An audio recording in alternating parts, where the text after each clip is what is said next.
Nous sommes vendredi, fin de la semaine de travail. Toute heureuse de vous retrouver pour ce nouveau journal. Ce qui se passe à Avlekete est ahurissant. Le débordement de la lagune Djessi s'accentue. La crue évolue, laissant les populations dans un désarroi total. Ces populations qui vivent de pêche, d'agriculture, d'élevage voient leur activité stoppée et pire, l'eau dans sa fureur les a aussi privés de leur toit. À suivre le cri de détresse de ce peuple dans ce journal. Je ne comprends pas bien l'intérêt de cette réforme. Je ne pense pas qu'il faille prendre systématiquement les dérives, les travers d'un homme ou d'un régime pour immédiatement légiférer derrière, a confié Jean-Michel Abimbola à la rédaction. En exclusivité, une interview de l'honorable Jean-Michel Abimbola, ancien ministre du régime Yahi. L'homme se prononce sur les réformes amorcées par Talon. Rendez-vous du week-end, Miss Littérature de 40 beautés intellectuelles, 10 seront retenues suite à la phase de présélection prévue pour demain. La promotrice de l'événement s'expliquera. Bienvenue à tous et à toutes. Un compte rendu pour ouvrir ce journal. Le 98e numéro du Café Média Plus est tenu ce jour. Comme de coutume, deux causeries étaient au rendez-vous. Les deux panels de causerie ont porté sur deux interrogations. Suspension des contrats avec les médias, opportunités ou menaces pour la profession et l'entreprise presse, réforme et état de la justice, ce qu'on pourrait améliorer. Fortuné Sosa, secrétaire général de l'Observatoire de déontologie et de l'éthique dans les médias, et Emon Kekere, fonctionnaire en service au ministère de la Justice et auteur du livre Justice béninoise, ma part de vérité, ont essayé de donner leur opinion sur les sujets, et voici le compte rendu de Enoch Laradi. Les professionnels des médias ne se remettent pas de la suspension des contrats de publicité et de communication dans les ministères. Et pour cause, cela fait deux numéros de Café Média Plus consacrés à ce sujet. Le rendez-vous hebdomadaire de Café Média Plus de ce jour à la Maison des médias s'intéresse aux réformes. D'une part sur la suspension des contrats de publicité et de communication dans les ministères qui suscite une interrogation dans la première causerie. Est-ce une opportunité pour la profession et l'entreprise de presse? Fortuné Sosa, secrétaire général de l'ODEM, donne sa clarification du sujet. Nous ne faisons plus du journalisme véritable. Nous ne faisons plus du journalisme d'investigation. C'est ça le premier problème que moi je note. Et l'autre problème, c'est quoi? Il y a beaucoup de médias, surtout, je parle surtout de la presse écrite parce que c'est là où la publication est plus facile. Il y a beaucoup de journaux qui sont nés et qui n'existent que à travers leur une sur les réseaux sociaux. Le journal physique, vous ne le trouvez nulle part. Nous devons œuvrer à ce que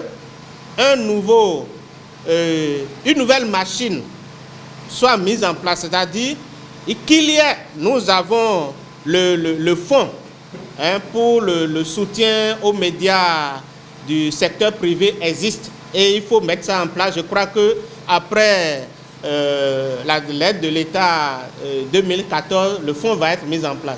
Il revient aux responsables des médias et surtout aux associations fêtières de faire le plaidoyer pour que ce fonds-là ne soit pas que les 350 millions que le gouvernement octroie comme aide à la presse et aux médias du secteur privé, que nous passions à plusieurs milliards. Dans le même temps que les professionnels des médias souhaitent un assainissement au sein de leur métier, ceux de la justice aussi souhaitent bien une amélioration à la fin des réformes en cours, ce qui plante le décor de la deuxième causerie. Réforme et état de la justice, ce qu'on pourrait améliorer. Emman Kekere, fonctionnaire en service au ministère de la Justice et auteur du livre Justice béninoise, ma part de vérité, parle à cœur ouvert aux professionnels des médias. Préparer les feuilles de notes d'audience, ça vous prend au minimum 5 heures de temps. Ça, c'est le minimum.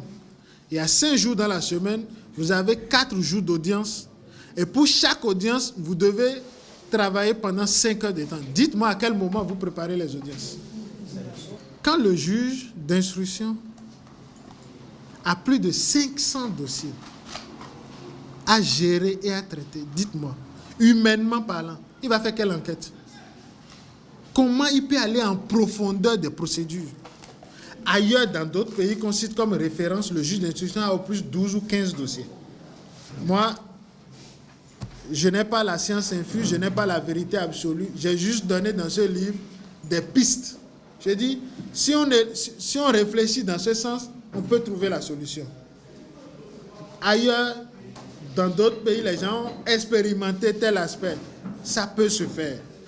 Le souhait de tous ici présents, c'est que leur doléance soit prise en compte par la Commission des réformes pour l'amélioration de la corporation des médias et dans le domaine de la justice. Je l'annonçais en titre, le village d'Avlekete, un site touristique situé entre la mer et la lagune, subit depuis quelques jours une crue et ce qui s'y passe est troublant.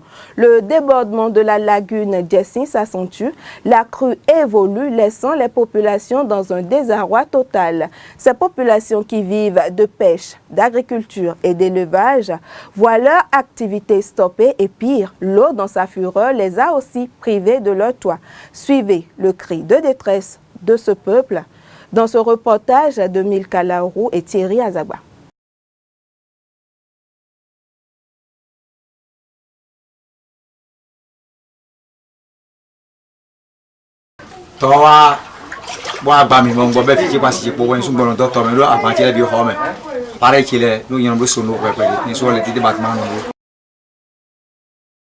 Nous sommes ici à Avlekete, le village des pêcheurs cultivateurs gagné par le débordement de la lagune à bord de laquelle est installé le village. Le débordement de l'eau a créé beaucoup de problèmes dans notre village ici. Ça fait que les enfants ne vont plus à l'école. Et même pour nos femmes, ils ne vont plus aux maternités parce que l'eau a pris la voie qui mène vers la maternité là-bas. Donc, même pour aller à l'arrondissement, là-bas, ça cause aussi de problèmes. Situé en pays fond à 30 minutes de Cotonou, cœur économique du Bénin, et de Ouida, la cité historique dont dépend le village, les habitants de cette petite contrée de 1800 hectares trouvent leurs activités ralenties par cette montée de la lagune qui ne leur donne aucune chance de mener librement leurs activités principales qui est l'agriculture. Tomate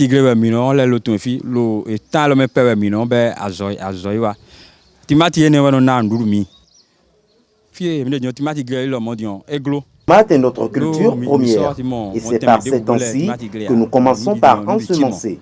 C'est grâce à cela que nous vivons. Mais puisque l'eau a inondé tout l'espace, nous n'arrivons plus à le faire. Puisqu'il n'y a plus de chemin pour sortir, on ne sait pas ce que vont manger nos enfants. Tout est devenu difficile. Nos femmes ne vont plus au marché puisque les voies d'entrée et de sortie du village sont bouchées par l'eau. Même avec nos barques, les difficultés persistent. Les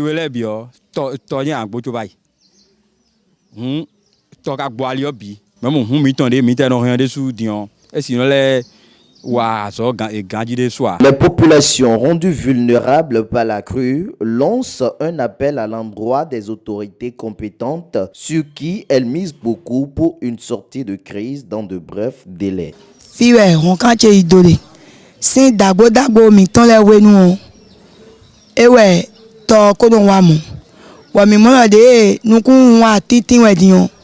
Boto wa mi na mo medele be na gwa lo boto san no wa mo ato ka be wa din bo mi de lo fi din bo je mi mo yi bo mo je e ipe gban ton wonu ku mi de ton je mi mo ji le de ipe gban ton bo mi no ya ji we bo ni to wa le vi mi ton le bi no ya ipe azo me le yo ye no ya je mo to me je onu e ton bi no fa bo to mi no bi fa mi si da nu di an briki we no gbo to mi no ka ga si on le ai briki le bi bo fi mi na gbon di mi na du no mi no tun mi mo me de pe mi no gbo ra mi le ka me de pe ble yo si on le aka mo bi o bo mi nu ya kan le bi o to me bo mi me bi o la me je po vi mi ton po uve de me mi dio mo mi no alo do to ba mo mi na si mo alo de mi na do mi bo si on si wi wa na yo ma si on da zon do mi we din.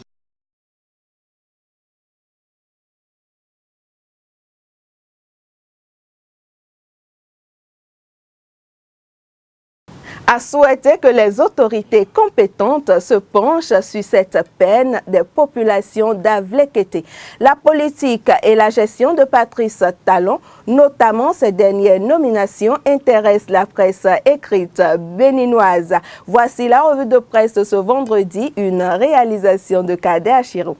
Les nominations effectuées lors du dernier Conseil des ministres et l'instauration du mandat unique restent d'actualité dans la presse écrite. La diaspora de Sabah traite l'administration publique de grabataire et se demande si cette dernière peut-elle enfin sortir de son coma. Le journal poursuit à sa une en nous informant sur quelques nominations en Conseil des ministres dernier. Directeur de la Gendarmerie nationale, le lieutenant-colonel Antoine Dansou. Directeur adjoint de la Gendarmerie nationale, le lieutenant-colonel Marcel Adjaho. Directeur général de la police nationale, le contrôleur de police Idrissou Moukaïla, directeur général adjoint de la police nationale, Martial Hunsinou. Le quotidien béninois La Diaspora de Sabah conclut que Huguette Amoussou, persona non grata au port autonome de Cotonou, et les ministères devenus squelettiques attendent toujours la formation de leur cabinet. L'Indépendant nous apprend que l'ex-directeur général de la Sonacop, Irénée Agossa, a écouté pour une commission d'enquête au sujet de la gestion scandaleuse des sociétés d'État sous Yahi. Kinikini relaye Conseil national des chargeurs du Bénin,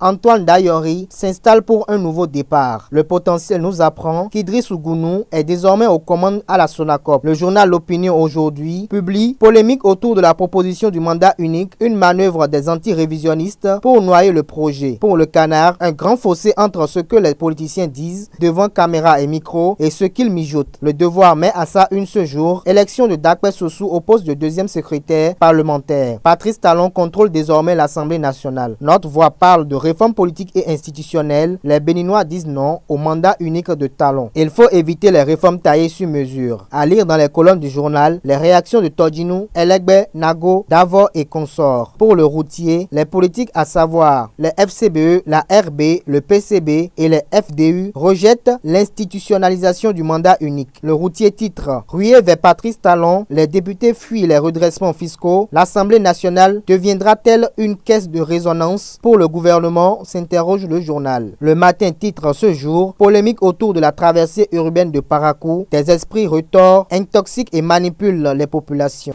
On reste dans l'arène politique pour parler de la commission des réformes politiques et institutionnelles entamée par le gouvernement Talon. Jean-Michel Abimbola, député à l'Assemblée nationale et ancien ministre du gouvernement Yahi, au micro de Esae TV, il trouve qu'il est très tôt de porter un jugement sur la gestion Talon et pense, comme certains politiques, Amos Elegbe, Mathurin Kofinago et Lise Bedo, que l'instauration du mandat unique n'est pas du tout opportune. On retrouve Cadet Achiro.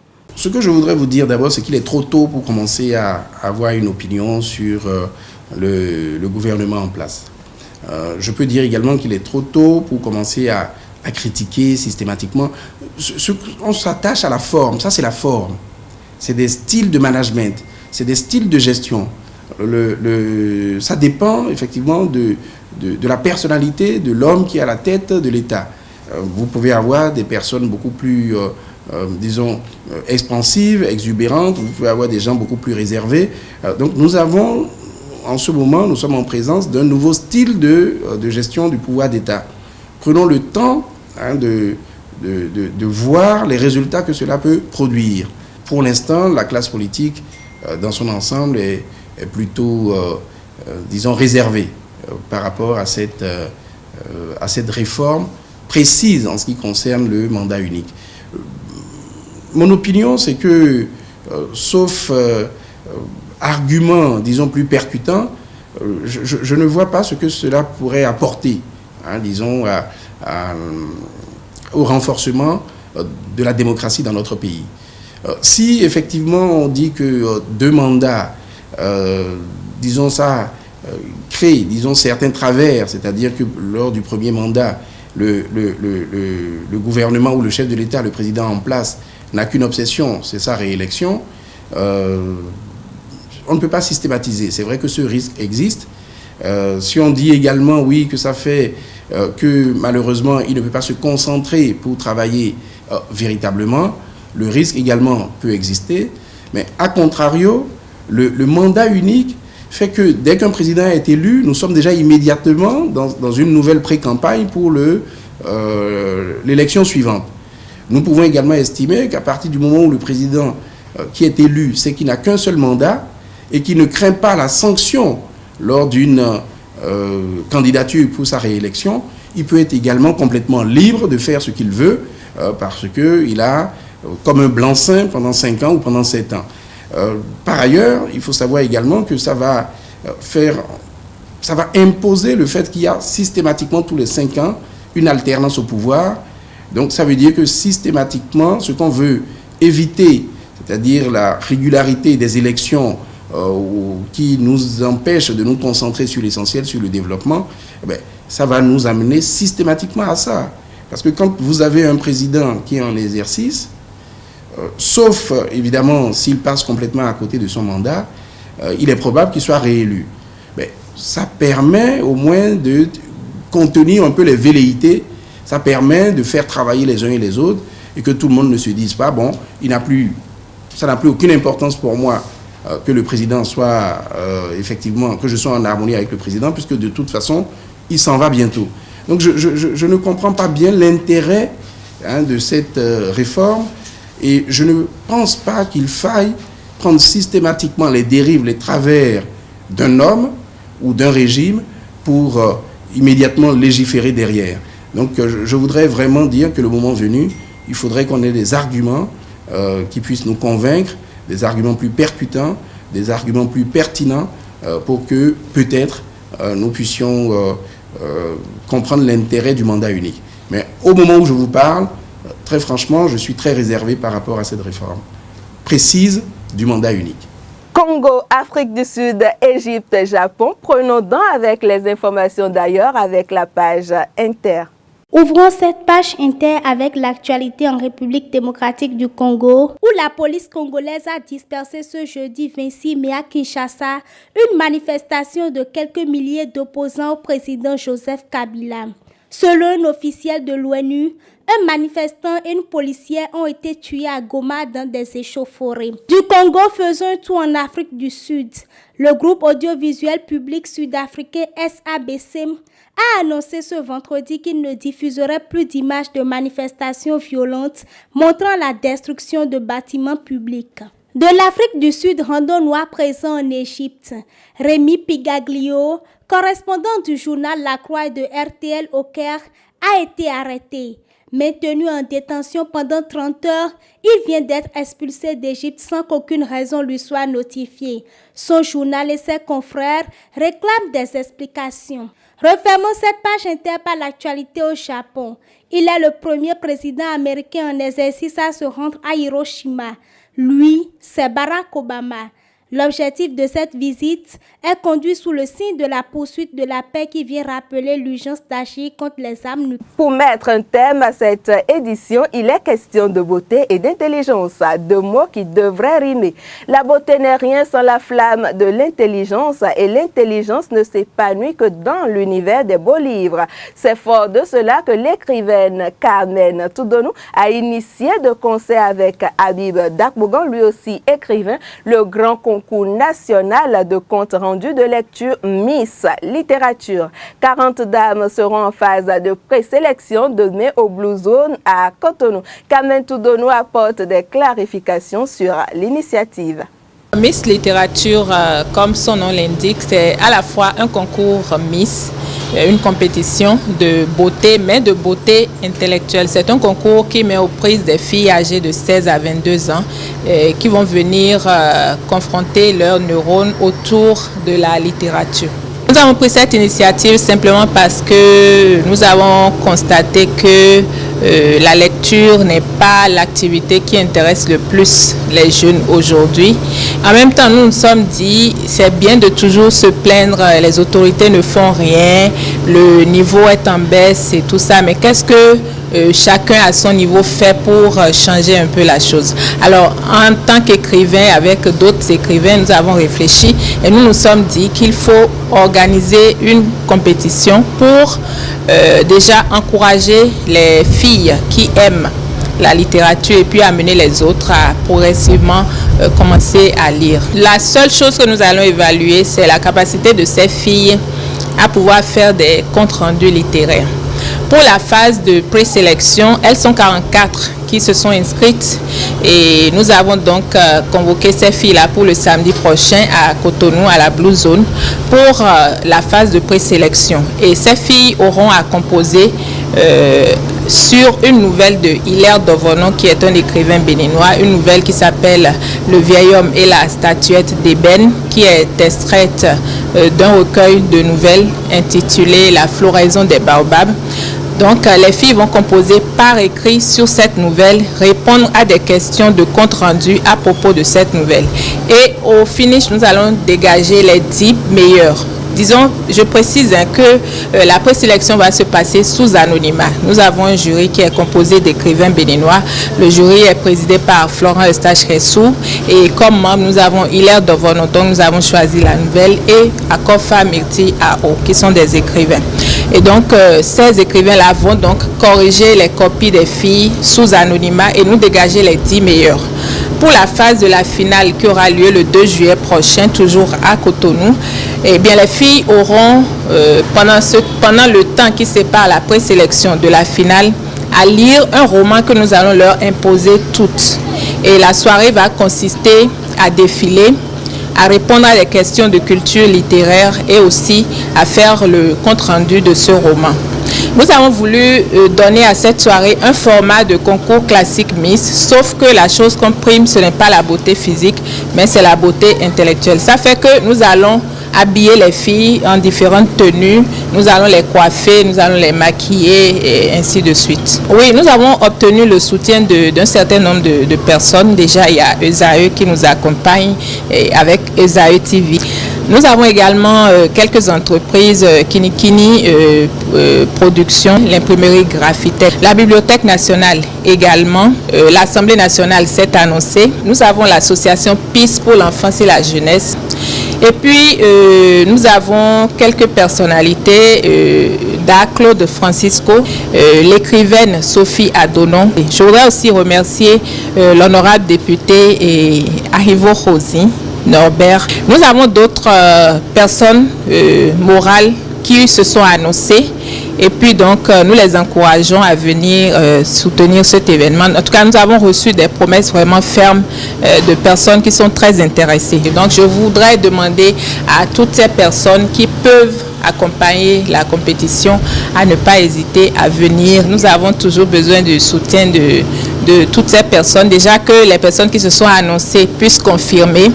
Et une chose est sûre, l'initiative intéresse. Tout de suite, quand on parle de ce concours, la plupart des gens appuient. Et c'est sur cette initiative qu'est Miss Littérature que je prends congé de vous. Excellent et rayonnant week-end à tous et prenez surtout le rendez-vous demain samedi. Info Hebdo en décryptage, les nominations de Patrice Talon. Merci de nous avoir reçus et bonsoir.